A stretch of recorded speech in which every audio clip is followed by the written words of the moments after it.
அண்டம் முழுதும் ஒன்றினுள் அடக்கம். அதுவே ஆனை முகமெனும் ஓங்கார விளக்கம். சுழலும் கோள்கள் அவன் சொல் கேட்கும். அவனை தொழுதால் போதும் நல்லதே நடக்கும். ஆனை முகனை தொழுதால் நவக்கிரகங்களும் மகிழும். நல்லதே நடக்கும், நல்லதே நடக்கும்.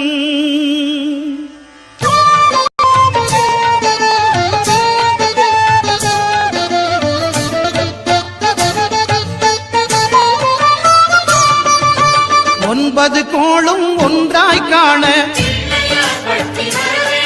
அங்கு கற்பகம் என்னும் கடவுளின் மெய்யில்